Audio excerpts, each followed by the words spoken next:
And Joseph Burgess, the man accused of killing Sandoval County Sergeant Joe Harris, has been linked to a cold missing persons case. Good afternoon, I'm Kim Baez. A dramatic new development in the case of Joseph Burgess, the man police say murdered Sandoval County Sergeant Joe Harris. State police say the gun Burgess used that night belonged to a missing man from New Mexico who vanished 2 years ago. And we have learned much more about what happened the morning he and Sergeant Joe Harris were shot and killed. It was inside this cabin in La Cueva that a stakeout turned deadly. Deputy Teresa Moriarty told state police in an interview that she and her partner Joe Harris were inside when Joseph Burgess came through a window. Harris and Moriarty confronted Burgess and identified themselves several times as officers.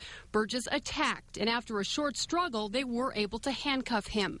Moriarty says Burgess became aggressive again and fought with Sergeant Harris. At that point, Burgess pulled a .357 revolver from the small of his back and shot Sergeant Harris. Moriarty says Burgess then fired at her. That's when Harris, already wounded, fired his gun, killing Burgess.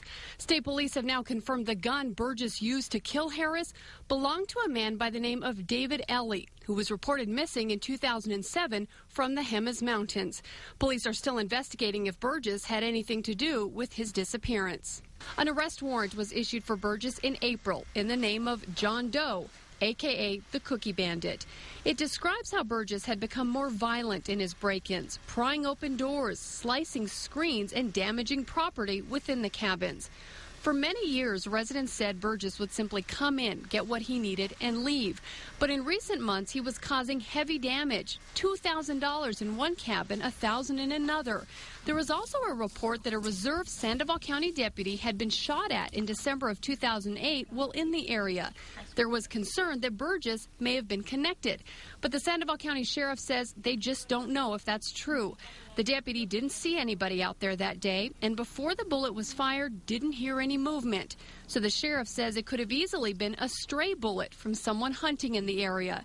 The sheriff says the bullet was never recovered, so it will be impossible to know if Burgess was connected.